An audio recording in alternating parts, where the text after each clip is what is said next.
Morning, everyone. If you are looking for the meeting of the Oregon Housing Stability Council for May, you're in the right place. We're going to give another minute or two for everybody to make their way into our virtual meeting room, and then we'll get things started. Thanks for being with us today.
Okay, let's convene the meeting of the Oregon Housing Stability Council for May 2nd, 2025.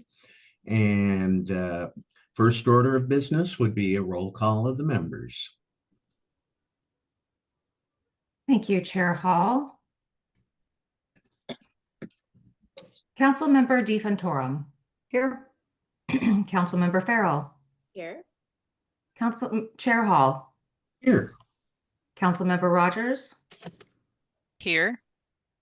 Councilmember Meehan. Here. Councilmember Harris. For the record, we do have council members Lee, Mena, and Willard who have been excused today. I just received a message from Councilmember Harris that she will be a little bit late. Okay. So let's move on then to review and follow-up action items. Do we have any for this month? We do, Chair Hall. We have 2 items, of which both are related to Affordable Rental Housing Division, that Natasha will be giving an update to both of those during her time this morning. One is regarding the status, update on the language that the team is planning to work on, including the language around equity and social justice. And the other is a request for an update on the current status, engagement, and relationship with one of our partners, CDP. All right, then. Thank you. And we'll move on to the report of the chair. Well, if you take a look at our agenda, it looks like our meeting today is going to be shorter than most of our meetings. And that is in large part because the only thing we have before us are business, including transactions from the Affordable Rental Housing Division. But the relative brevity of our time together should not obscure the fact that the transactions we're going to be considering today involve more than 1,000 units of new housing. Let me say that again, just in case your attention was distracted for a moment.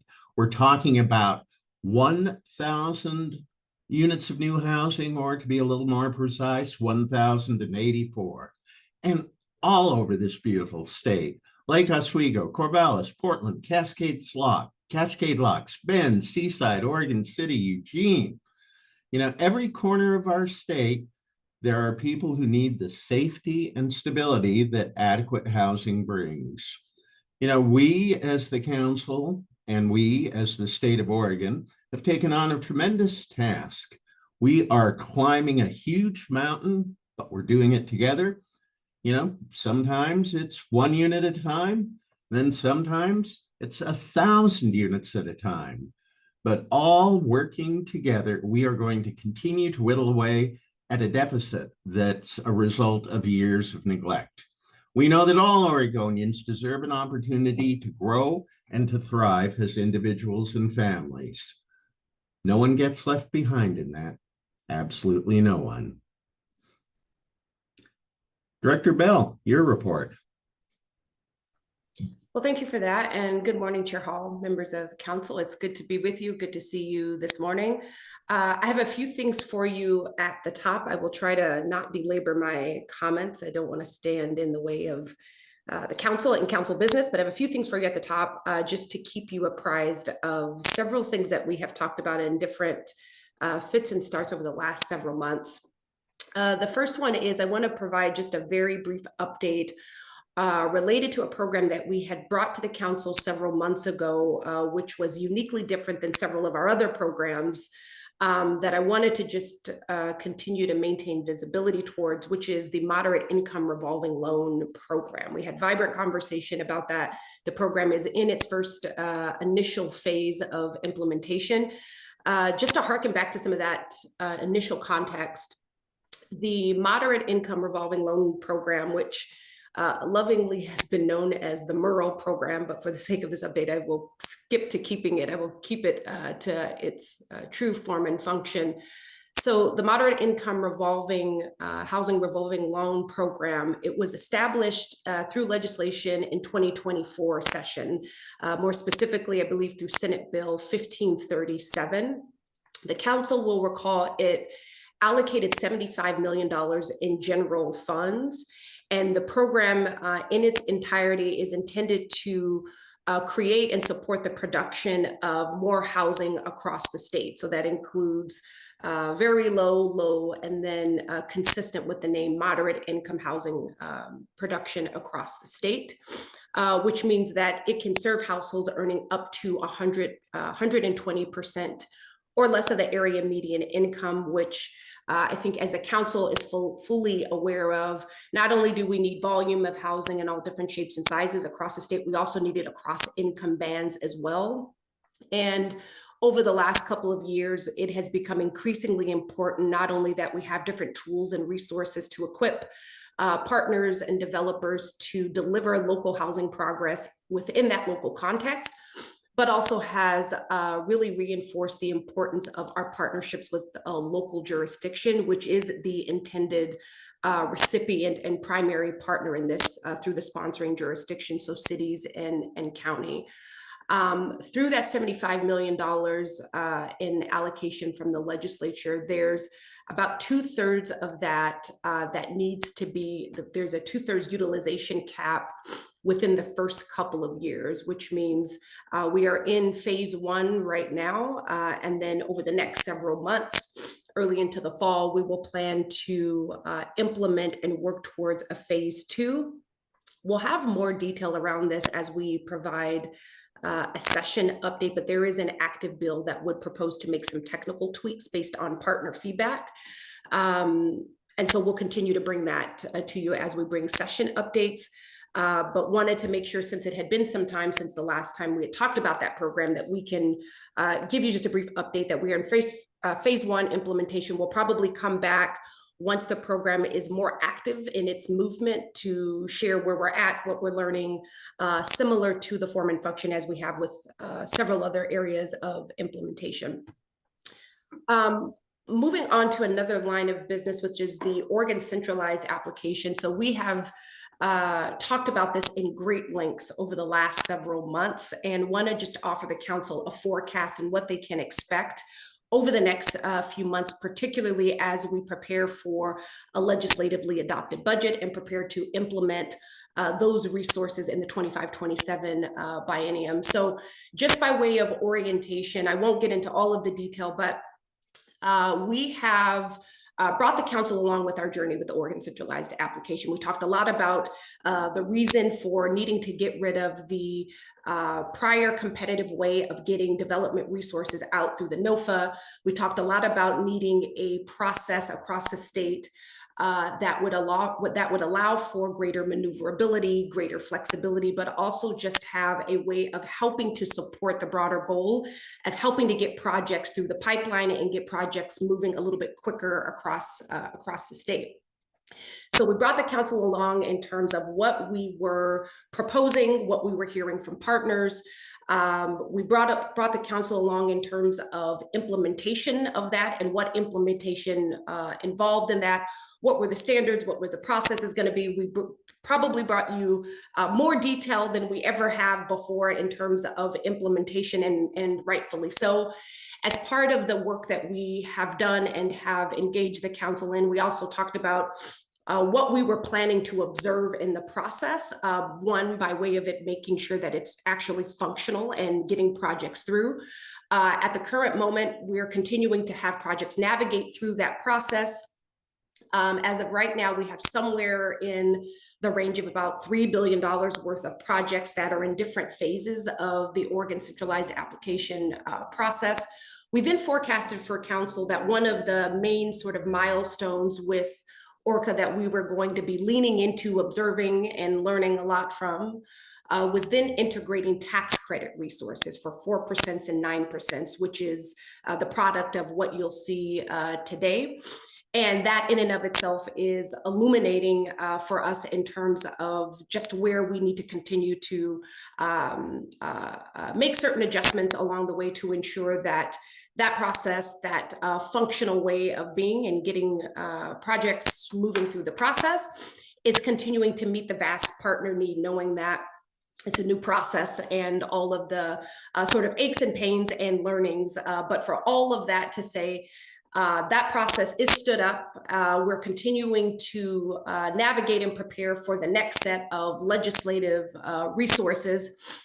And so with that in mind, as we prepare for 25-27, over the next few months, we're going to be moving into sort of an additional phase that we always expected that we would be at, which is looking back at the last year or so to figure out what is the sum of the partner feedback that we have gotten that has motivated us to make sure that we are tending to either any adaptations or just process changes that we may need to make sure that what we have built is continuing to work well for our partners along this journey. So over the next few months, we'll be continuing to meet with a vast array of partners across the state. It won't look perhaps as it won't look exactly like it did in the inception of the ORCA process, as that was heavy and robust engagement. But we do want to make sure that we have deliberate engagement with partners about what we're learning, what are some of the main themes of feedback or aches and pains that we are hearing, and then what our proposals are going to include to do something about it.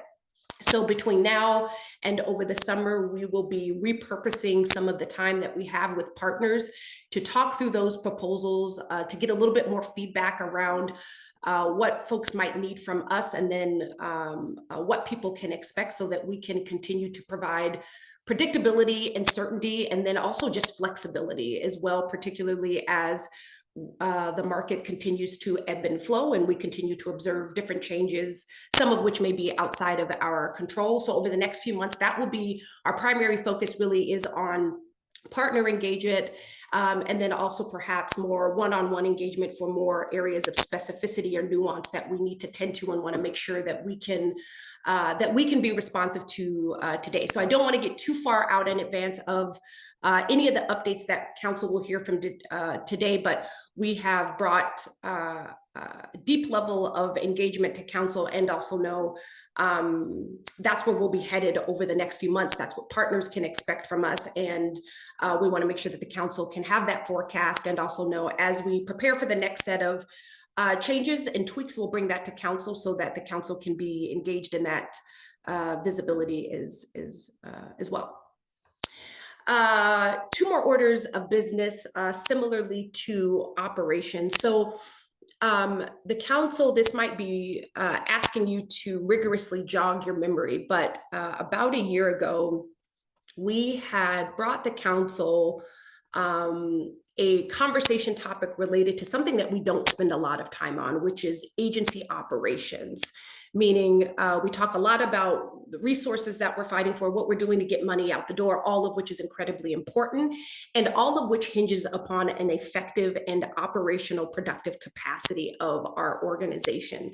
So currently the department, just for context, the department sits at just shy of 500 people.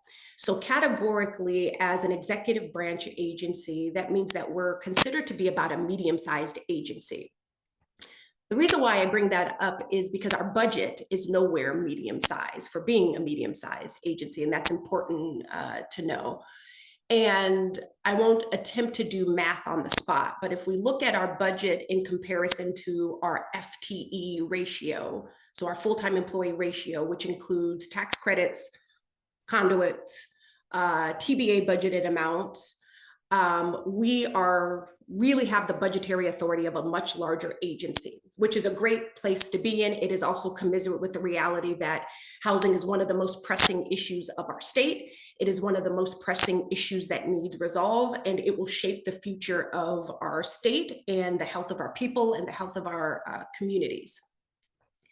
And so that has required us to take a really intentional focus on realigning our operations and ensure that we are operationally ready to deliver on the scale of resources that we expect to continue to receive, and that we can continue to be adaptable for where our partners need us. And frankly, so that we are not a dinosaur, so that we are not operating from 2019 or 2020 for today's issues, that we need to remain current and ready to deliver on the vast commitments and the vast array of commitments and readiness of us, particularly as a government agency.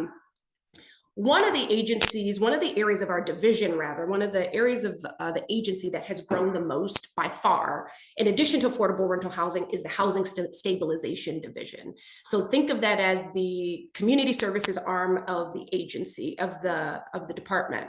We are probably, as across the nation, we are one of 10 housing finance agencies that are within the executive branch, which means a lot of how we recruit, a lot of how we think about and have to approach wages, a lot of how we think about structure and the ways that we go about that. Again, this is some of the less exciting stuff, but the stuff that is very much dependent upon how we deliver, and our readiness to be able to deliver our work is really under the form and function of an executive branch structure. But more specifically, within housing stabilization, they have exponentially grown by way of people and then resources. So just for context, in the 21-23 biennium for homeless services, the governor's recommended budget included around $98 million and about 17 positions. For 25-27, the GRB includes somewhere between $911 million and 50 positions. So when we say growth, that growth is not only uniquely exponential, it has been uniquely quick from just one biennium to the next, but also, and I think equally as important, the number of partners by way of contractual grantee partners has exponentially increased, somewhere between 20 and 30 to now probably well over 80 partners. 80 partners that we rely on to deliver local solutions, 80 partners that also need of us and expect us to support them and support their readiness and support the agility that they need to have day in and day out to make progress on the things that we are accountable to, that they are accountable to. The reason why I bring that up is I will forecast that we will provide an update around some of the structural readiness and the steps that we've taken to ensure that we maintain our sort of just operational efficiency. And if particularly in a moment where we're talking a lot about efficiency and government efficiency, that's good. I'm much more interested in government efficiency in service to something that is good and makes everyday life better for people. And so I bring that up not only because I believe it, for me, it's an exciting conversation, but also to reinforce the importance of how we have to tend to our alignment, ensure that there is role clarity, ensure that we are ready to take on and remain ready to take on the work that is going to be outcome driven, and also requires us to have the adaptability and resilience that is needed in this time of growth. We won't continue to probably increase over time in the way that we have the last couple of years. We're hitting a bit of a growth spur, but I just want to reinforce the importance that we have had on our internal operations and really get an objective eye on that, and having the opportunity for partners to give us feedback and how critical that is, and frankly, where we haven't done it before, and what happens if you don't tend to your internal operations as an organization. So we'll provide a more concise update, but I wanted to just keep the council's eye on the ball on that, particularly since we are continuing to provide you an update around the scale of resources. That's important. We also want to talk about the scale of the department's readiness and the steps that we have taken and have needed to take to make sure that we maintain our readiness and up for the challenge. The last thing that I will mention is around the housing credit. So I will aim to keep my altitude around sort of legislative, particularly DC politics, to a minimum, and just share the things that I think are more germane to our work.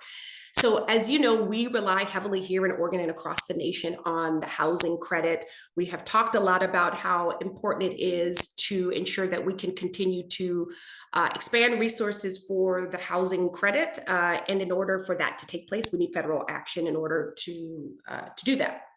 So also, as a means of forecasting, we expect over the next month or so that Congress will seek to finalize a reconciliation bill.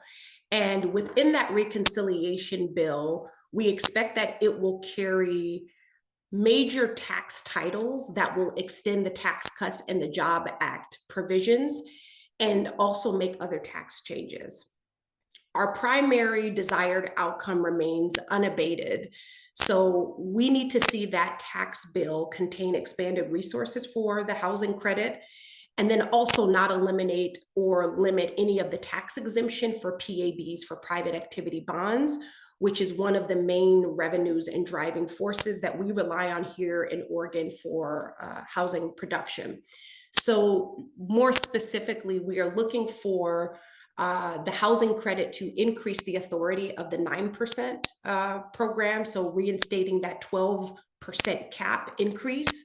And then also further expanding the authority of the 50%.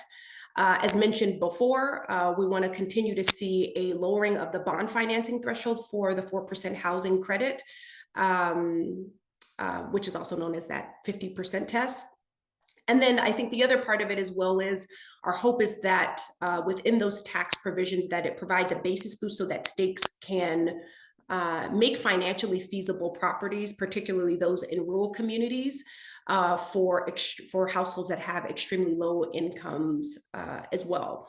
So we'll continue to see action over the next few months. Of course, it is inevitable that it will be that we will receive that there will be finality to whatever that tax package includes, and our hope and our expectations, and of course our continued push, is that it includes the necessary provisions that our state and nation needs to make sure that we can continue to drive housing production, to bring housing costs down, and ensure that within the flurry of all of the things that are ebbing and flowing, that we can make sure that some of the most fundamental things that people need, that families need, that veterans need, that our children need, that people can have an affordable place to call home. So that's what we'll be driving to.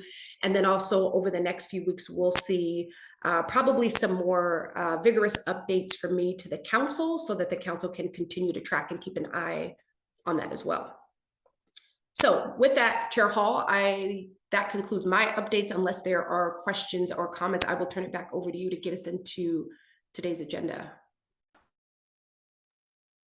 All right. Thank you, Director Bell. And is there anything from the council in terms of questions or feedback on the director's report? Okay, hearing none, we will move into the presentation from the Affordable Rental Housing Division. And Director Detweiler Dalby, are you and your team all ready to go? Yes, thank you, Chair Hall, Housing Stability Council, Director Bell. Nice to see you all. For the record, Natasha Detweiler-Davy, Director of Affordable Rental Housing. I know we have a long slate of transactions to be recommending for you today. Before I get started into that, there were a couple items that were flagged for follow-up from last meeting that I just wanted to touch on briefly, and I realized both of these were questions from Councilmember Lee, who's not here, so I will share it with all of you, and can also follow up with her as well if she has questions when she catches up on this discussion. So the first question that we had was around the Elm Park Apartments in Florence. This was a project that was recently approved through our impact assessment, and then there were some questions on equity and racial justice alignment, and we provided some additional information, and it was just, how is it going? And I think generally this project is now in the financial review space, and so is getting deep scrutiny on the finance and the legal structure side. And so overall, it really is too early to have meaningful progress on the other pieces of that work. So as you probably know at this point, the first deep evaluation is on the impact assessment, which was looking at all of these places of designing. How have you designed? How do you intend to outreach and support tenants and be responsive to needs? And so right now we are focused on the financial review. As this progresses forward and gets into the place of formalizing all of the needed relationships, we'll have is when we'll have more meaningful update of those other stages of the work. The second piece was a question related to CDP. As we have acknowledged, they remain eligible for accessing resources. And so the question was just that we haven't talked about an update on their work to support Milepost 5 recently, and so what was going on. So just in a brief update, I am, I think it was, April 9th. So very recently, staff who had also previously visited the property did tour the Milepost 5 property and received both in-person updates on the various work that has progressed since the preservation funding and all of the concerted effort that they have been making with their property management team to invest in community and the building itself. And the staff indicated that they were very pleased with the condition. The grounds and the exterior portion of the building were clean and no signs of deferred maintenance or health and safety concerns. They are seeing spaces such as the 2 resident art rooms occupied and in use.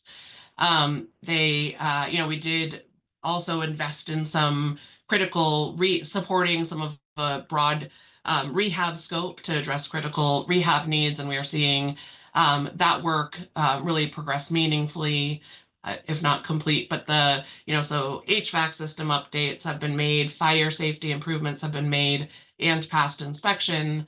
Restrooms have been remodeled, abatement efforts completed, and painting and structural repairs done. And so, again, seeing that there is continued to be progress. And, we are not hearing substantial outreach from tenants at this point in time, which doesn't mean there's not hearing anybody, but we're not hearing an overwhelming anything from the tenants at this point. And I also thought, and I don't know that we have really reflected on it here, but I did want to share that we have implemented a new system for tenants to be able to voice their concerns about properties directly to OHCS. It's you can go and get all of the clear information to be able to identify what the challenges you're facing are, and really make sure that we can, as an impactful way to be able to allow us to more quickly identify the type of support or connection a tenant needs to be able to address it.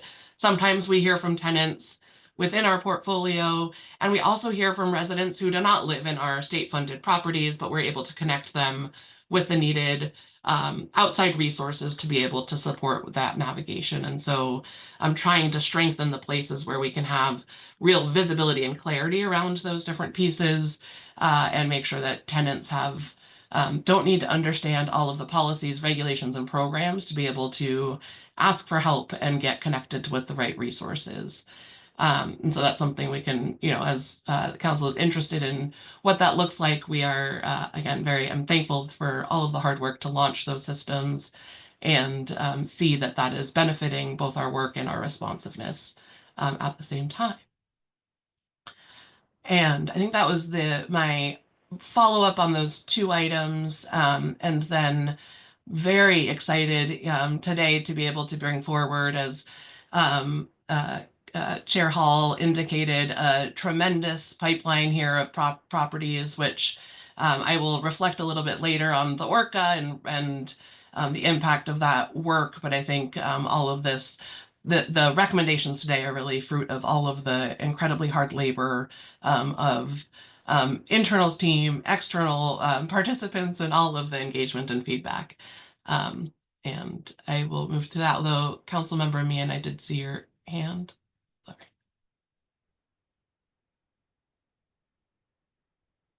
Is it okay, Chair Hall? Can I reflect? Yes, Chair Hall? please. Yes, please. Please. Okay, great. So thank you, Natasha. I appreciate that so much.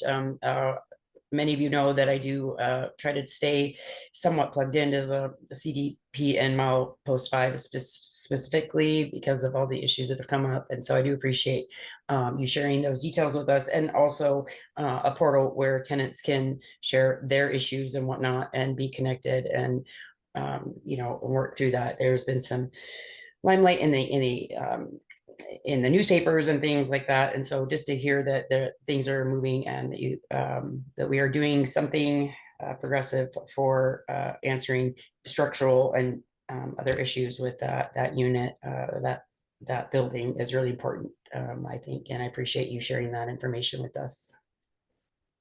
Thank you. So I think with that, I think we need to move into the public hearing and public comment process. Yes, we do. So at this time, I will convene the public hearing to accept comments on these two proposed projects. And this is in accordance with ORS 456.561.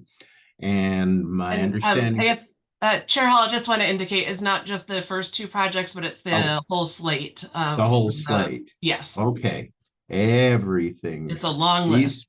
These two transactions and all of these, about a dozen ORCA recommendations, they're all in the agenda. And yeah, as we've been celebrating and will continue to celebrate, more than 1,000 units. So who would like to make that historic motion?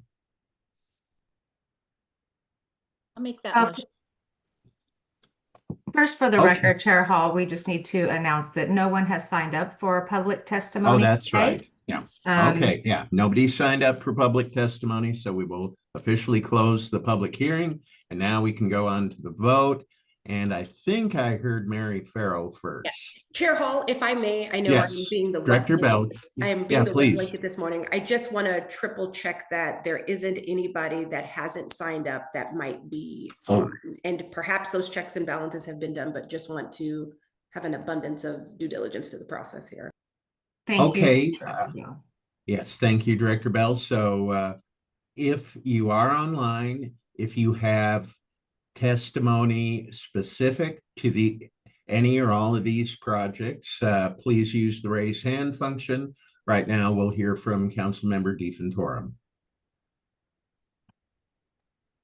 Thank you, Chair Hall. Yeah, I just have one question for my own edification. When you calculate the per unit cost, just out of curiosity, is that just construction costs or does it also include pre-development costs? Just out of curiosity. It is, yeah, it's so I think we do still have our presentations on the project, so we can walk through what each of the projects are before we do the motion. But yeah, the cost per unit is I guess that we do sometimes talk about the hard cost per unit, but when we're talking about the total project cost, that would include all investments, including pre-development, everything that was before. Pre-development investments are included in the total project cost, unless we're talking about construction cost per unit, and those are often metrics that are similarly reported. Thank Hey. you. Any other council input here? Okay, I didn't notice if anybody indicated who had not signed up that they wanted to offer public testimony on these specific projects. That is correct. There is no hands raised at this time, Chair Okay. Hall. Well, with no public input, I don't think just want to make sure, but is there any further council questions, input, discussion? Cheryl, if you Yes. if I switch to sharing screen, I can walk through the presentation slide decks. And so Sure. we can go to there and maybe there will Take be a more look at questions. Yes. Yeah, okay, go for it. Awesome. Okay, so the first slate of transactions here, I will be asking Ty Dunstan-Strain, to Assistant Director of Production, to walk through these two transactions. These are just to orient Housing Stability Council. These are projects that had previously gotten reservations of resources, and this is the final approval before the bonds are invested. A little uniqueness in here, and Ty will speak a little bit to that in terms of one is a new bond issuance and one is a bond recycling. And so, Ty, I think I'm screen sharing and I will hand it off to you. Good morning, council members, Chair Hall, Director Bell. For the record, Ty Dunstan-Strain, AD of production, and just wanted to, as Director Bell and Natasha know, I do talk in sports references, so I'll just I'll just add that, just to begin the present. OHCS is punching above their weight as far as production nationally, and these two projects kind of represent best in class as as far as the developments we see. First beginning with the Hacienda CDC. There's the El Nido Apartments project. There were a lot of partners involved. I want to make sure I mention the Clackamas County was involved in the project. Metro also was involved, and Hacienda CDC as the quarterback to make sure that the project gets to the stage, and it includes a range of unit sizes and affordability, and 55 units with the total project cost being a little over 31 million, and our contribution includes tax credits and conduit bonds, and the project is slated to be closed next month. Couple of project highlights. Hacienda, who's a well-known community partner in the metro region, will be partnering with Narrative, a new Narrative, to address the community needs of the residents. And in your packet there includes details of all the services that the tenants could be expected to receive in the project. Next slide. And then I can pause now or go into the next. Okay. All right. And then the next transaction is Prairie Ave Apartments, and just kind of you folks have seen this transaction before, but as an advent to the ORCA process, just with the theme of kind of flexibility, the sponsor identified an opportunity, I would say, to add an additional additional source to benefit the overall health of the project. So we've been working in tandem with their financial partners to introduce a recycled conduit bond to the transaction. But all of the other elements that were previously approved under the ORCA process still remain the same. So the unit count is 160 units, which is a good fairly large project for Corvallis, and the Wishcamper Partners has done several deals with the department, and the total project cost is over $69 million, and including this request for recycle conduit bonds. And the lift is all proceeding in the ORCA process at this time. Next slide. Just a couple of highlights on why recycling bonds are a good opportunity for the transaction. And just briefly, it offers lower cost of funds, which ultimately benefits the long-term health of the project. This is one of a couple of we've done one recycled bond transaction in the past, and this would be the second that we're piloting. Just for note, this recycled bonds do not generate tax credits. That is a feature, but it does overall offer the same sort of benefits of having a tax exempt features of a regular conduit program. As I mentioned before, all the rules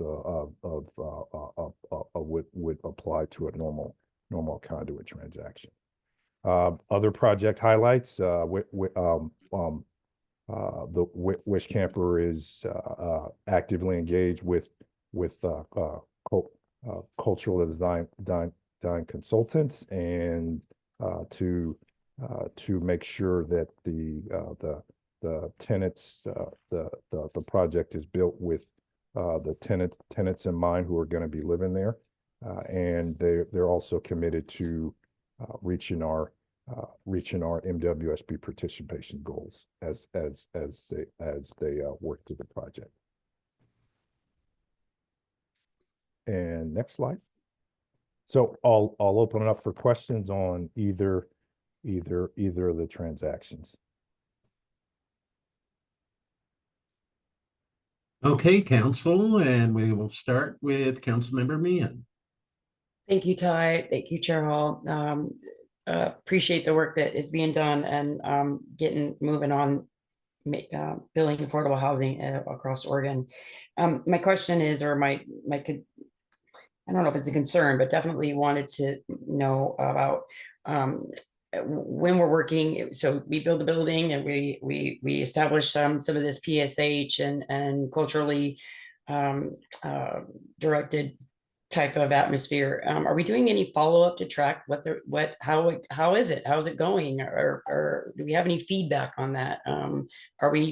Do we have anything in place to maybe create some kind of way for folks to report back?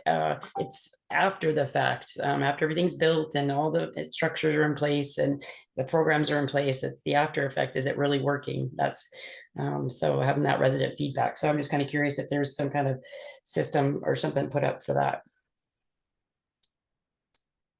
Yeah, on the resident feedback piece, I guess system wide. I mean,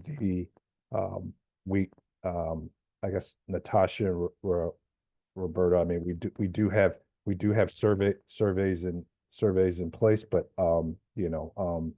there are I know there's active engagement with the asset management teams and the compliance piece post closing, but I'll let I'll let Roberto and Natasha and the program people if they have any thoughts. Thank you so much, Ty. I was seeing if Roberto, you want to? Well, I say, okay, who goes first, Natasha? Yeah. Good morning, Roberto Franco, Deputy Director of Development. And yes, that is a great question, and always one that we also keep in mind as we review the proposals. And Ty is right that I think one of the mechanisms that we have is through our asset management, compliance, and monitoring as well. That looks at both of the assets and how that impacts the tenants that live in there. We're also looking into how we can create a different mechanism to look at more specifically on the resident services, that how that can be different or how that matches up with the application and the current living situations of the tenants and so it is we know that this is for the residents, so we have that in mind as we review applications. So it is always a work in progress how we can make things better, but it is true that resident services is one area that we're looking into again more carefully how we can stay in the long run, how those change, because they could change as well. And so that's certainly one reason that we need to keep an eye on it. Thank you so much for that. I just, at the end of the day, how's it working out for folks? And is it really, are we, we meet the goals, everything's done, said and done, and we move on. I just want to make sure that we're actually putting all this energy and effort into it. Might as well make sure that it's actually working. Yeah, thank you. Yeah, absolutely. I think that, there's, these looks, and I think as Roberto was just emphasizing, is kind of a early piece of work. And I think our ongoing work in compliance, and I think finding stronger ways to connect our tracking of storytelling and others around what we're seeing in projects. And also, I think ties also to the work of being able to really effectively get information about tenants and their needs and impacts, I think, across all of it. I guess I do want to say in our permanent supportive housing initiative, we also have aligned our work with our HMIS system to ensure that we are tracking from a homeless management side to be able to see the durability of permanent housing placements and being able to track and progress through that period. Thank you very much. Okay, council, further comments or questions? Councilmember Harris. Thanks, Chair Hall, and apologies for being off camera today for this meeting. I just had a quick clarification question. Under the summary of overview of services, I noticed that on some overviews, it directly states the community partners' names for the project, and others, like this most recent one we're looking at here, the Wish Camper, I believe, development, it just names placeholder or generic resources for those partners.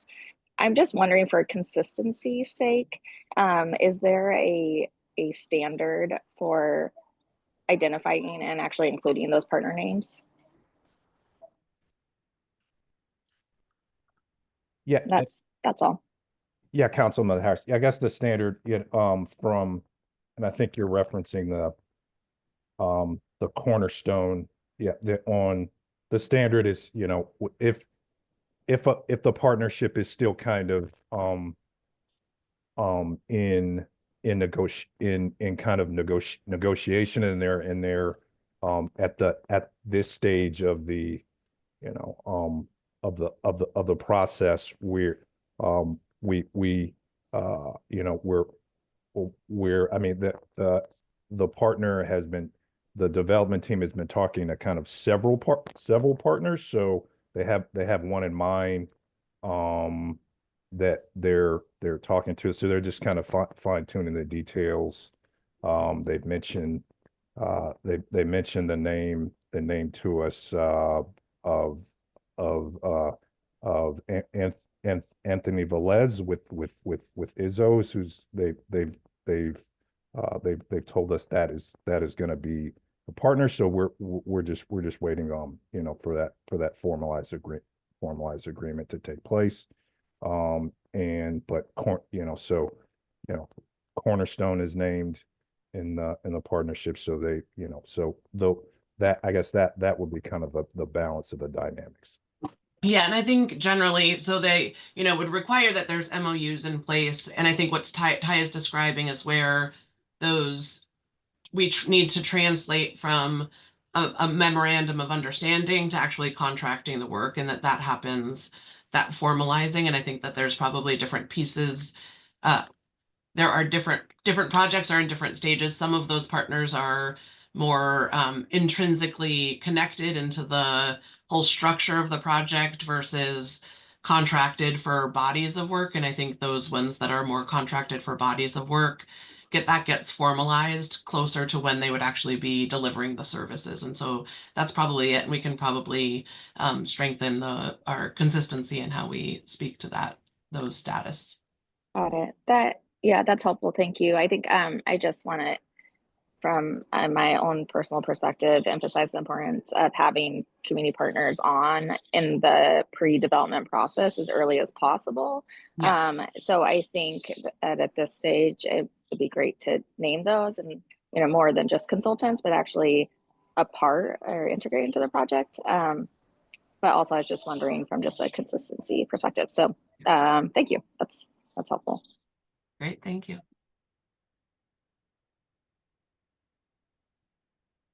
Okay, anything else from council? Speak now or forever hold your peace. All right, then I believe now, let me just double check with everybody, but that we would be ready for the big omnibus motion for all these. No, so we're No? we're doing them in two batches. This is the first motion, which is the on page 7, I think, of the Housing Stability Council packet for the resolution 2025-05-02. And so this will approve those first two 4% transactions, and then we'll go through then Assistant Director Amy Cole will come and talk about the slate of ORCA recommendations. Okay, so who would like to make the motion for these two projects? Did I already make a motion? I thought you did, but I thought just for procedure's sake, we will confirm your motion, and who would like to second? Second. Okay, could we have a roll call, please? Thank you, Chair Hall. Councilmember DeFantorum. Yes. Councilmember Farrell. Chair Hall. Absolutely, yes. Councilmember Rogers. Yes. Councilmember Harris. Yes. Councilmember Meehan. Yes. Thank you. Motion passes. Okay, back to the team. Excellent. So let's see. Now we have the slate of ORCA recommendations. And so Amy is here to walk through that. So I'll hand it off to you, Amy. Thank you. Good morning, Chair Hall, Housing Stability Council members, and Director Bell. I'm Amy Cole, the Assistant Director of Development Resources, and I'm here to present this month's ORCA projects for your consideration.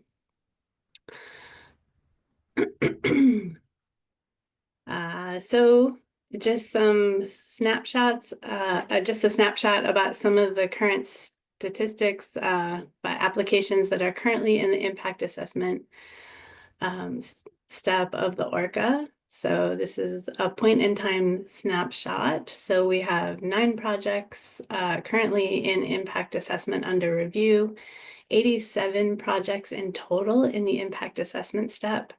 42 of those are for-profit led projects, 46 are non-profit led projects.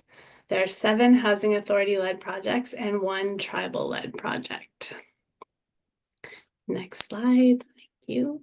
And so we have 12 projects for your consideration today. Among those projects are one manufactured park project, one preservation project, a veterans project, and 9 4% low-income housing tax credit projects. Next slide. All right, we're going to get right into it. And I just want to note before I start, for the 4% low-income housing tax credit projects, the slides show the amount of both the 4% low-income housing tax credit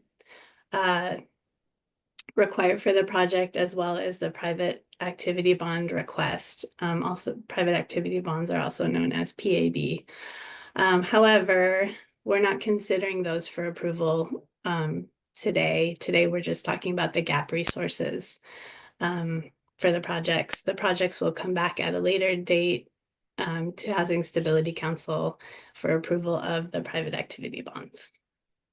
So first up, we have Avenue Plaza, 78 units, sponsored by Sabin Community Development Corporation. It's located in Portland. And the request is for $15.5 million in General Housing Account Program funds, or otherwise known as GHAP. Next slide, please.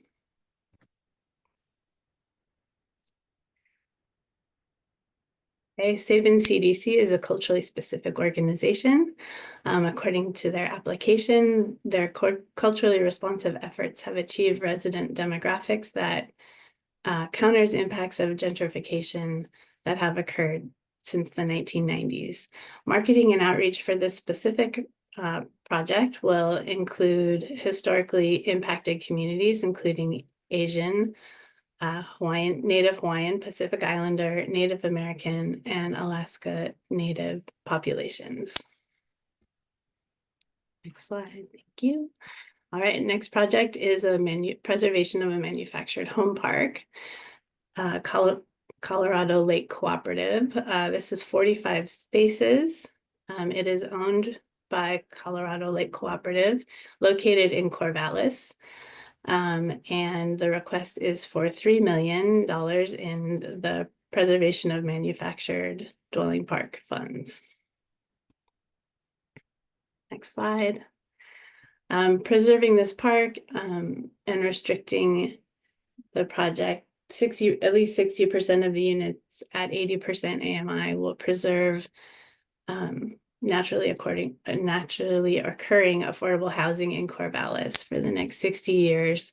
All units are occupied by homeowners, and there is a cooperative ownership structure that provides sustainable affordability for this development, for this park. This is as I said, it's a resident-owned cooperative focused on community inclusion with democratic decision-making for the property. Next slide. All right. Our next project is Columbia View Apartments. This project is 12 units. It's sponsored by Columbia Cascade Housing Corporation. It's located in Cascade Locks in Hood River County. And the request is for $2.6 million in preservation funding.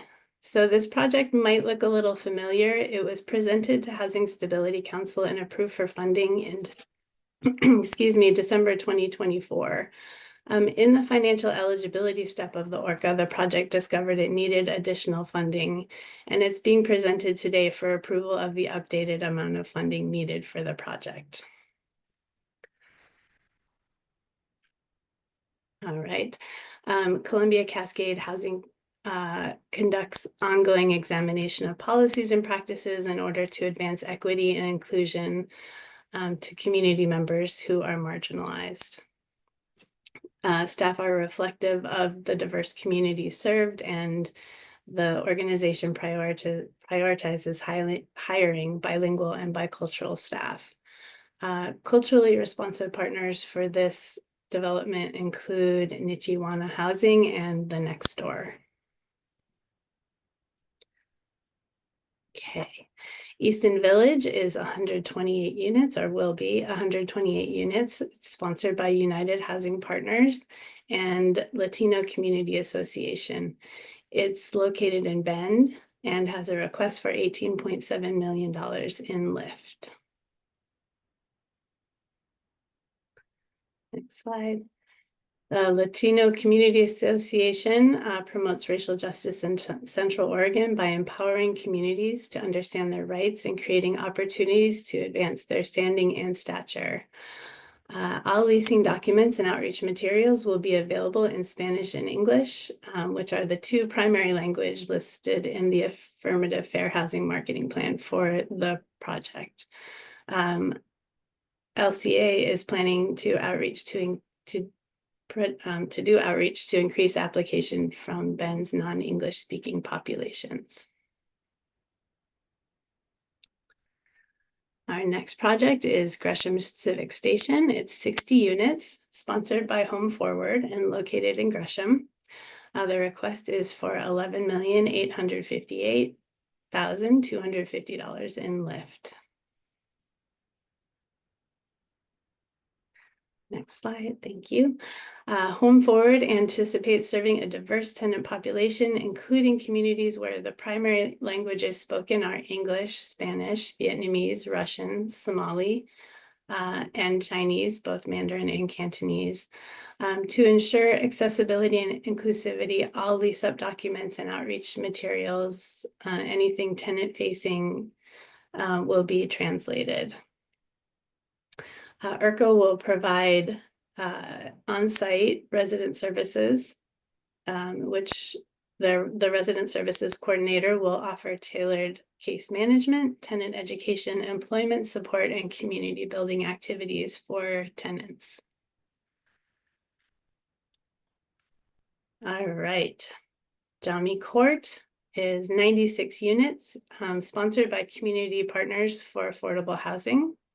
It's located in Portland, and the request or what we're recommending today is $4.55 million in lift and $4.75 million in PSH capital.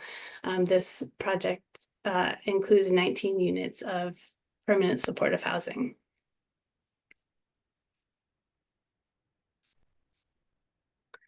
All right, according to the application, SEPA's mission is to advance equitable communities and housing justice through developing sustainable and long-lasting housing, which provides residents with services for stabilization and growth, connecting people who are unhoused with a place to call home.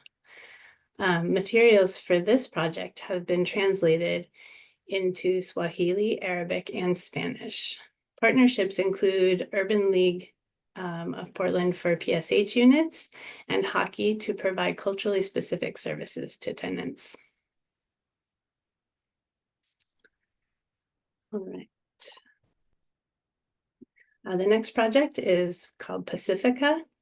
It's 69 units and sponsored by Related Northwest and Centro Cultural. It is located in Seaside. And the request is for $14,660,000 in general housing account program funds. Centro will provide culturally appropriate resident services and assistance to residents. Staff will be bilingual in English and Spanish, while the property manager will have translation services available for other languages. According to the application, Related Northwest other projects have demonstrated a record of serving a diverse resident base.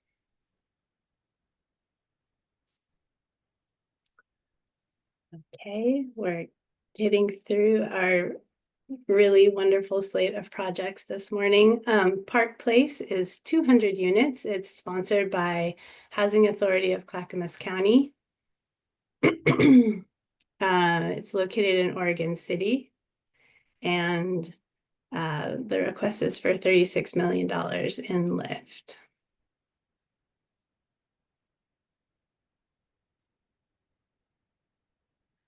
Okay, so according to the application, Park Place is an equity-focused redevelopment site of a 99-unit aging public housing community. It will create a newly constructed community that includes 200 units of energy-efficient cottage cluster housing, affordable at 60% or below AMI. At least 112 units will be supported with project-based rent assistance. And redevelopment efforts are designed to serve low-income households with a focus on historically marginalized communities. Park Run Apartments is 158 units sponsored by Community Development Partners and located in Eugene. The request is for $25,410,000 in lift.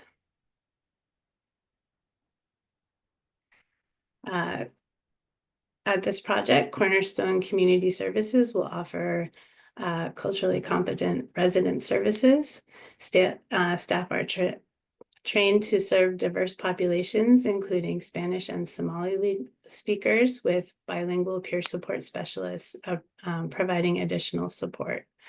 The property manager plans to hire bilingual staff and utilize professional translation services.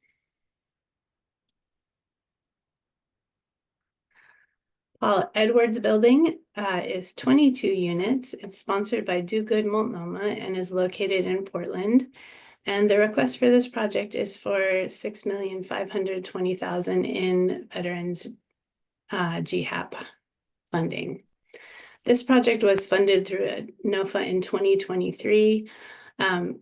So one of our very last NOFAs, I think actually our last NOFA that we ever did. And the project costs have increased and that changed the project budget significantly. So it has come through the ORCA process with restructured financing. Okay. So for this project, all marketing and leasing materials will be provided in Spanish and English, and in-person events will include live translation services for residents. Partners include the National Association for Black Veterans and the Native American Rehabilitation Association, as well as the Urban League of Portland, to provide culturally responsive, comprehensive services to residents. All right, Valley Vista Apartments is 96 units and it is sponsored by Commonwealth Development Corporation. It's located in McMinnville and the request is for $19,563,100 in lift. The resident services provider, Lutheran Community Services Northwest, has extensive experience and a diverse staff that speaks 45 languages. And they plan to provide translation services for program materials, as well as offering a broad range of services for tenants. Also included as partners are Yamhill Community Action Partnership and Yamhill County Health and Human Services, which will provide programming to help support. They'll do referrals and provide support during tenancy. All right, Whitaker Commons, 120 units. This is sponsored by Red Apple Square, located in Eugene, and the request is for $19,365,930 in lift.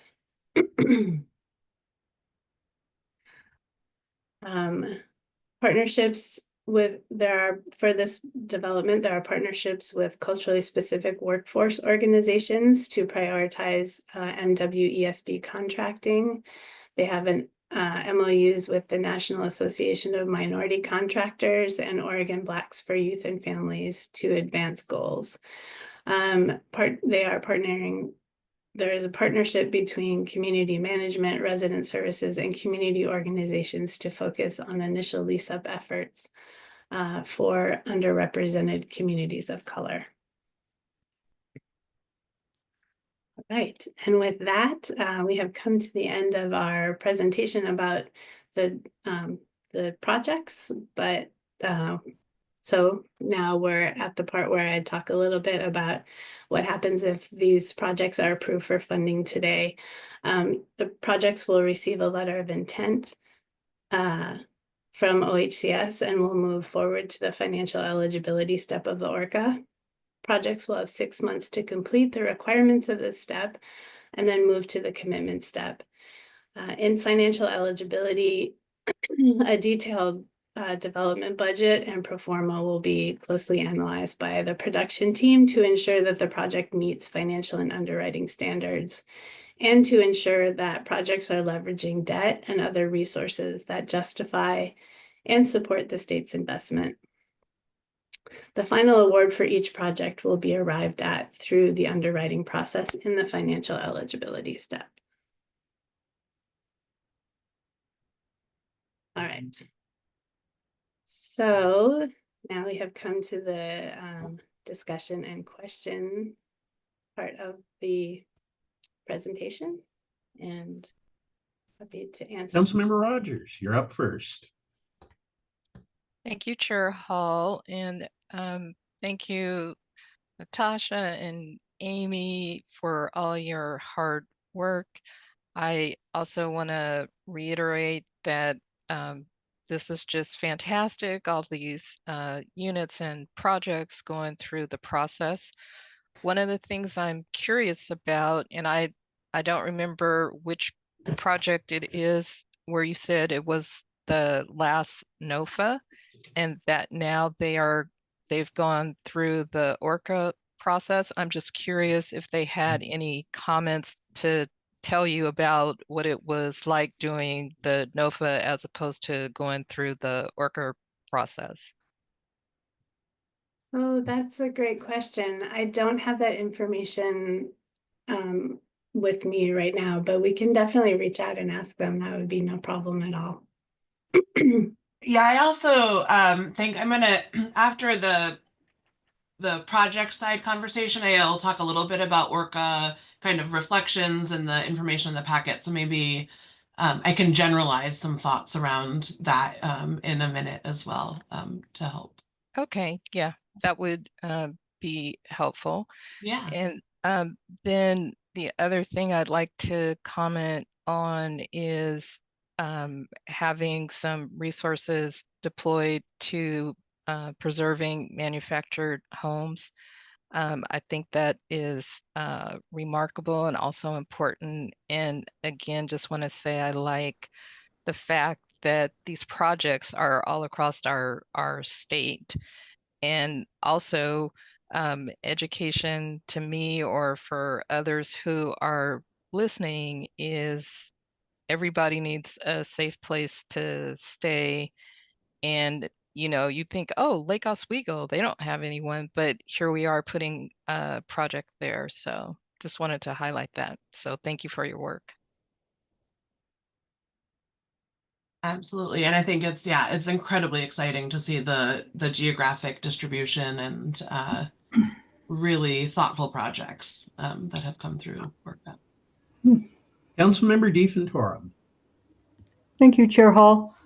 Yeah, I would echo, these are exciting projects. I was really encouraged when I saw the diversity geographically and also, just the nature of the projects, the designs. I always like focusing on that. It's like, oh, that's a really cool looking building, which is just kind of how I am.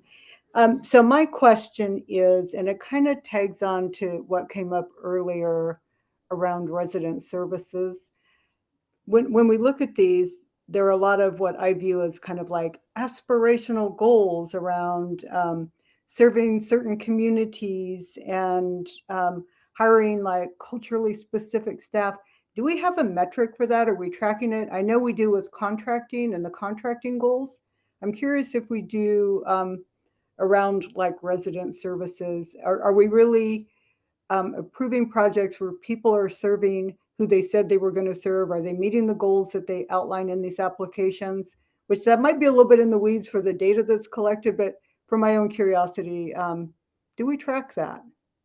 Yeah, in some ways, but I think not in a specifically concerted way that I think would really be helpful for measuring the policy impacts of our work. And so one of the things that we have focused on, in terms of building an initiative team, is trying to understand the ways where we can more meaningfully connect the policy side agreements into the long-term compliance and kind of check back on projects. We have a lot of pieces of information, and I think are looking to see those in a way that we're building that picture to translate that forward. I think there's some of the logistical pieces in terms of, the state having incorporated affirmative fair housing marketing standards and requirements across all of our investments, which is really looking at, are we effectively marketing and seeing the populations that we would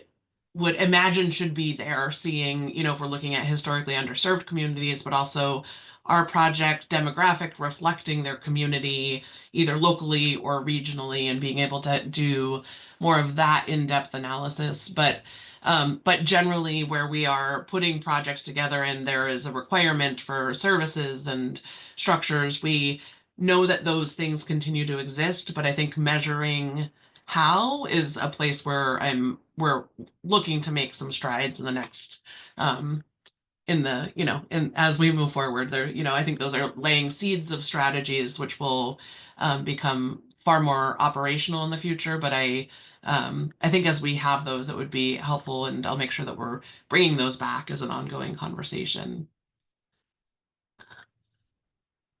Thank you for that. And I'll just add like one little fine point of a footnote here.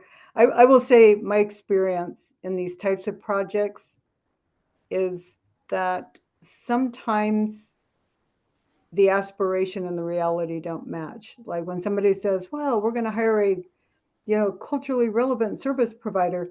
Well, as a Native person, that's going to be a very different type of cultural relevance or communication style than it would be to maybe another population. Mm-hmm. And so I'm just curious when these things, particularly since we're using this as a measurement when we're awarding funding, right? It's like they're going to do all these really great things. And I believe for the most part that is happening. But, are we really tracking if people are doing what they say they're going to do when we base funding decisions on some of this criteria? I think that's where I'm going. Thank you. Yeah, absolutely. Councilmember Meehan. Thank you, Chair Hall. Thank you, Amy, for your presentation, and Natasha and department. Appreciate the work. Man, this is awesome. We got co-ops there. We've got lots of diversity. We got tons of areas here in Oregon being represented, from the coast to, down south, all over. That's so amazing. I even recognize a nonprofit that I know those people. I remember when they started. That's so great. The hockey group there for culturally specific groups. I really, really do appreciate the hard work, and I would like to echo as well from Councilmember DeFrontorum is that, that at the end of the day, is it really serving what the anticipation is? And of course, I think that's where you get you have to make adjustments and things. But what some great work you guys have been doing, and I'm really, really pleased to see all of the diversity in region and culture and builders and all that. So thank you so much. Absolutely. Okay, Councilmember Harris. Thank you. Yeah, I'll just echo how exciting this is. And so thank you for all the work you're doing around this, or your team's doing around this.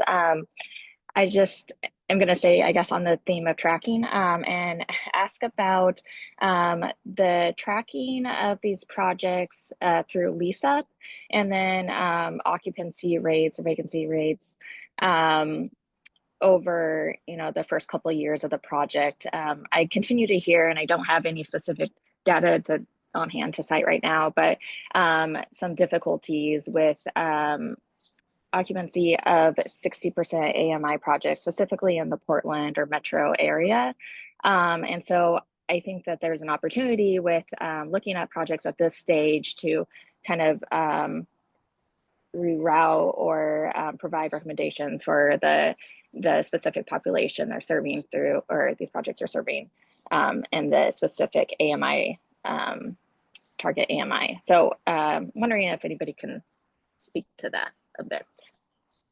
Yeah, so I think this is I mean, so it's a unique moment in the market. It does, while there is prolific housing need, there is also kind of a flattening of rent in some markets. And I think we're digging in to try to understand more of those trends and then forecast where our production pipeline may have challenges in that dynamic. I think, functionally for just, as a process checkpoint, when a project is built, there's built in kind of an interim in construction financing. And so you get loans, you're using our resources to build the project.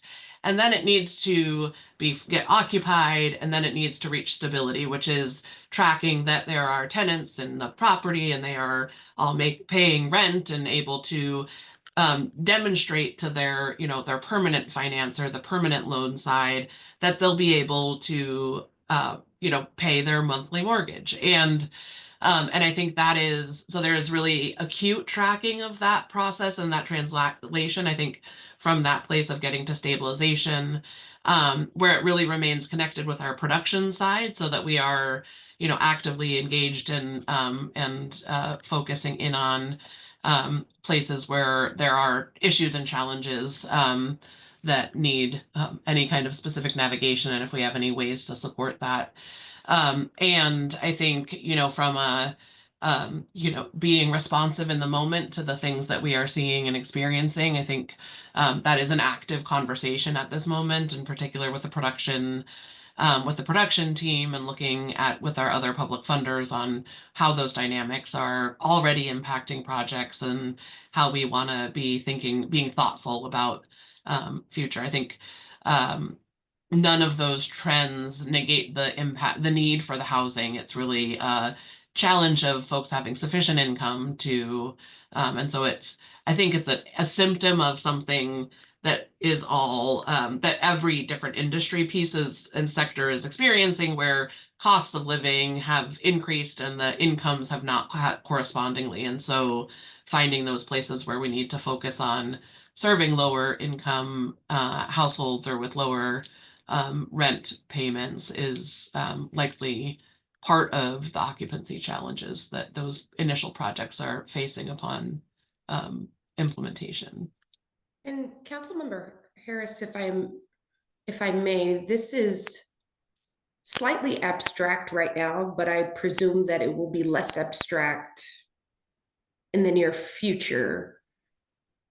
To the broader point, I think that your question realizes regarding, in the pursuit of building more housing, how can we also ensure that there is durability of our resources and tools to maintain a lot of the really rough forces that our market is going to have to figure out how to absorb and or navigate around. And they are complex, and I think they are vast across domestic policy, and I will try to not get too weedy into that, but they are vastly across our domestic policy, both in terms of construction pricing and tariffs, reliability of federal resources that help a lot of the deals pencil out. That is a very complicated set of comments to your question, but what I would aim for the council, I think, to begin thinking about, I think as a preface to some conversations that we're going to need to have, is as market conditions evolve and ebb and flow, and if they ebb and flow to the tune of being unfavorable, how do we continue to make sure that there is durability to what we have in place? And what is our role and responsibility to help development partners, for-profit, nonprofit, housing authorities, everybody that is in the sum of trying to make progress in community? How can we be resilient and to some conditions that I think are going to be really tough and that are tough now? And so this is an exciting day, absolutely, and I don't want to negate any of that. So I'll round out my comment soon. But I think the point that I want to drive is that I think the last year will be a warm-up for, I think, what's going to be in front of us. And so it doesn't mean that there are no opportunities. I think every condition will create a set of new opportunities. And I think we're in a moment right now where some of it is more abstract to figure out what we're up against and what we need to be able to be responsive to. And so I think, long story short, the very slightly lengthy and kind of complicated comments that I'm offering here will probably only get more complicated. And so I think it will nonetheless provide an opportunity for our resilience to be tested and the readiness of, I think, this body and us as an agency to make sure that we have more and more moments of 1,000 units and less moments of unanswered questions and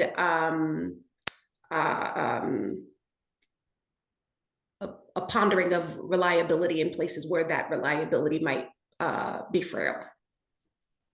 Still an exciting day, but just want to offer those sort of signals of probably likely reality as well. Got it. Yeah. Thank you for that. That's helpful. All right, anything else from council?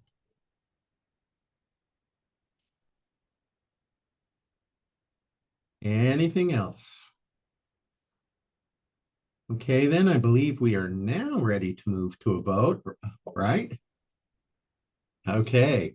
Council Member Farrell, would you just like to repeat your motion? Let's make it official and clean as we can. I will make a motion to approve these projects as discussed. And a second, please. I'll second. Second. Oh. Okay, and now let's have a roll call. Thank you, Chair Hall. Councilmember DeFantorum. Yes. Councilmember Farrell.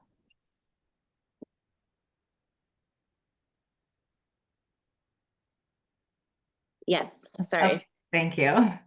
Chair Hall. Yes. Councilmember Rogers. Yes. Councilmember Harris. Yes. Councilmember Meehan. Yes. Thank you. Motion passes. I'm not just going to cheer, I'm going to do a happy dance. I know that's not decorum, but my gosh, people, just think the significance of this. How many individual lives, how many families are going to be transformed in all the ways we know that decent, safe, stable, affordable housing means to them. So yeah, I think congratulations all around. It's taken so many partners, so much great work from agency staff, and look where we are. All right, one more thing, our monthly ORCA briefing, correct? Absolutely. Thank you. And yeah, of all the echoing, I will echo all of those sentiments, Chair Hall. Thank you. So included in your Housing Stability Council packet last month started what I think is our new practice of having a narrative update of the ORCA in some deep details. I apologize for having a slight error in the first version, but we've updated it, and so that is all updated and reflected, and hopefully provides a depth of kind of the all of the things that are going on and swirling. And so in talking about ORCA today, I am intending to keep focus higher, certainly if there's questions or other curiosities, but really want to look toward something that was laid into those materials, which is where are we looking to make some of the refinements that we know need to be made in order to be able to put new legislative investment to the ORCA, and I think be responsive, as Director Bell was talking about at the start of the meeting, to make sure that we are using and leveraging our system to live in flexibility and responsiveness as we see it as needed. And so there is, we have gotten significant partner input as we were building the ORCA. We've continued to get input and have good in-depth conversations with folks. And so I think in the way that we have identified themes across those that we evaluate as really needing meaningful updates to be responsive and just really evolve with partners and doing this work. And I think, we were talking earlier, what is the experience and difference between a NOFA and the ORCA? And I think there are a lot of really strong strategies. I think there is a place of, the place where our financing process doesn't mean that all of the other parts that impact development for an individual project are also now working differently. So our funding process is working differently. Want to make sure that we are continuing to evolve that and also use the depth of information we have about production pipelines in an ORCA lens to make sure that we are seeing the right stories and understanding where those projects are being impacted. And I think to the question, we'll certainly have more conversations for those projects and even partners who have done NOFA experience versus ORCA. One of the things I do think I've heard is that some folks are missing a deadline. So they are missing having a time when you're put something in to compete for it. You have you don't have to self-impose your own timelines.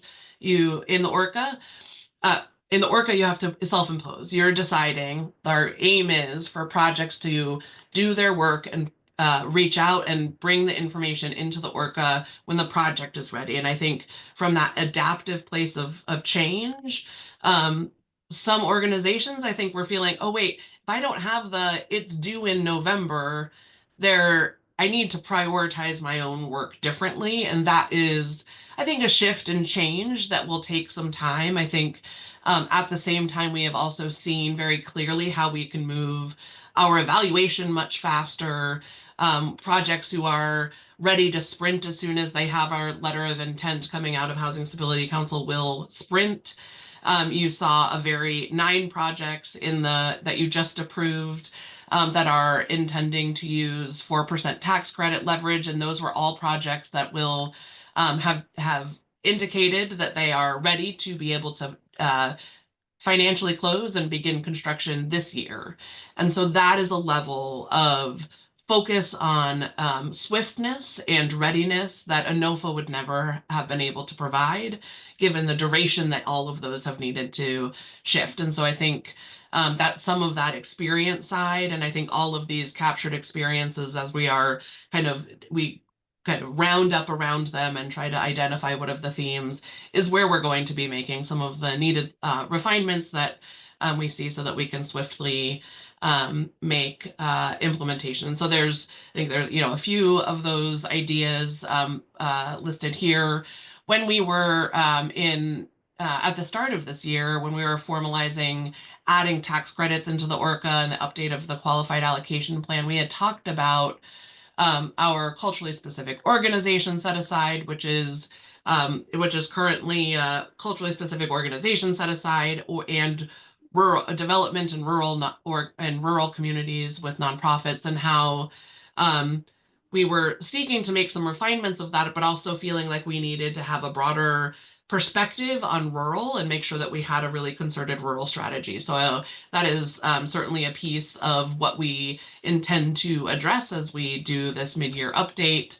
Readiness, I think ORCA does have a much is kind of aligned towards readiness, aligned toward ensuring resources are deployed into community, that projects don't hang on our desks for years on end, as they often did coming out of NOFAs. And so I think there's some pieces of that where we can be kind of evolve our specificity, think about our resource use in that way. Leverage tests, I think, is something that we are, that I have spent a lot of time thinking and looking at from a place of, wanting to ensure with the highest integrity we are stewarding public investments. And as we see costs increase and rents, stagnate or not be able to, and I think we were talking about those different market pressures where we're seeing that. We are also seeing that often projects are using and leveraging much less debt and much less other resources to it, putting a real strong reliance on state resources. And I think that is in a lot of ways necessary. And in another way, we want to make sure that we have really good visibility and checks and balances on there, where there can be parts of development and operating costs that can be covered with private resources or debt. We want to make sure that we're doing that so we can stretch our public resources as far as possible. So thinking about some visible ways where we can clearly build that into our evaluation. I think we already do quite a lot in terms of using predictive cost models to identify, are the costs reasonable that we're seeing? We have subsidy layering review processes to make sure that there's not far more income that is needed to support the project, but I think we can have some concerted efforts that are around there to strengthen it. And then also thinking about, now that we have the resources all fully deployed in the ORCA, in that first 6 to 9 month period, we didn't have any of our tax credits. Now we have GAP resources, grants, loans, and tax credits all active and operational within the ORCA, and want to make sure that we are really tying the right projects to the right resources and strategies. And so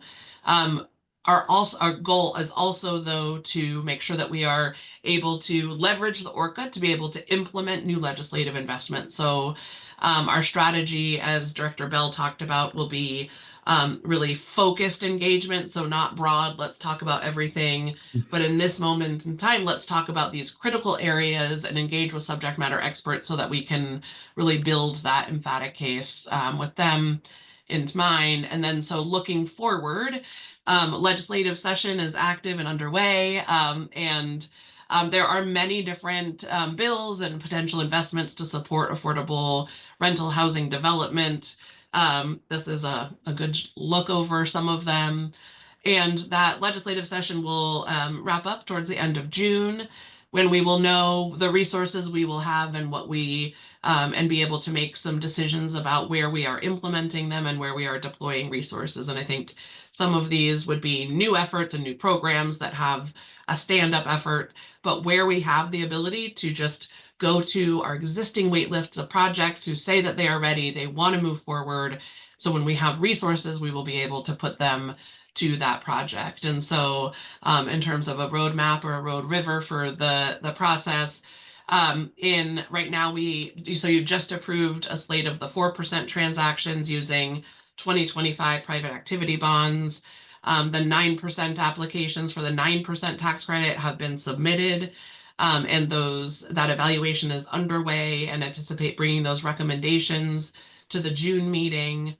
And then at the correspondingly same time, we'll be able to talk about what some of those recommendations are. We'll be engaging with partners in both, retooling some of our existing spaces and having lots of conversations around a bunch of these items to be able to bring forward to Housing Stability Council those revisions to the framework, which will coincide ideally with the alignment of the governor's budget signing, so that we can be taking legislative investment, deploying them as soon as August of this year to be able to bring another slate of projects that we can fund that we already have in the queue from our ORCA wait list.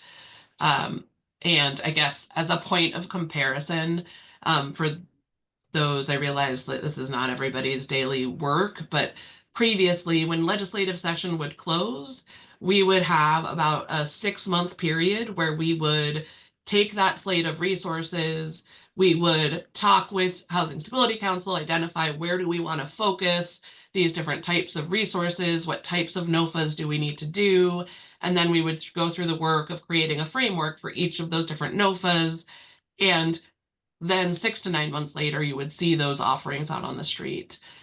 This is a fundamental shift to that. So we are not waiting. We are looking to take action to make sure that, again, our public investments are going and spending most of their time in community.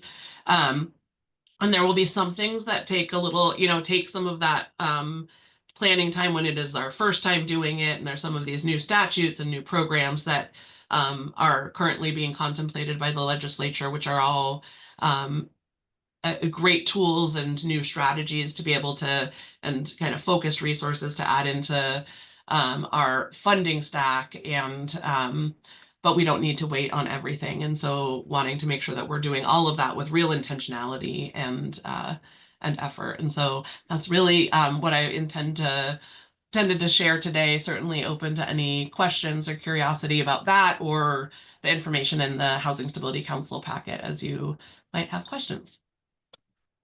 Council, any questions or feedback at this point? Councilmember Rogers. Thank you, Chair Hall. So I noticed that on your summary of legislative items, there was not any money for pre-development. So does that mean that we are totally out of funds to help projects with pre-development costs? There was have not been let's see, pre-development was not included in the governor's recommended budget, and so there's not a concerted reinvestment in that pre-development program, and it is intended to recycle, and so those resources will be repaid, and so that we can bring those resources out to support new projects. But I think that is a keen observation, council member, and I think is something that we see as a really powerful tool for supporting communities creating their projects. I think we are also looking at the ways in which our capacity resources can continue to provide investment to support not only organizations who are needing to do the work to expand their development presence and candidly also their asset management efforts, where they're looking at significant portfolios that need to have new strategies in this market to make sure that they can be stewarded forward. But then also looking at those capacity resources that can really be used to stimulate innovative ideas in community. And so those will all be part of resource strategies that we'll be bringing forward as part of our Orca framework in that mid-year transition. I'm hoping that our pre-development resources remain an active part of that situation and conversation. Thank you. Further questions, feedback from the council at this point?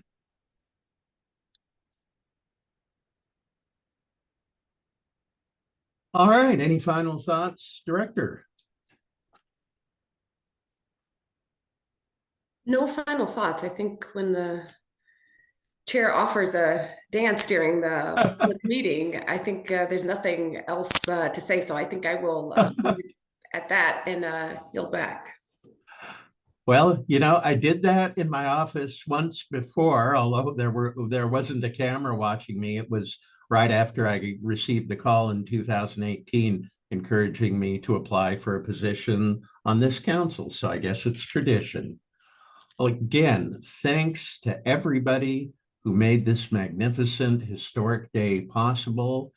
And we pause for a moment to do the happy dance, but then we go right back to work, all of us.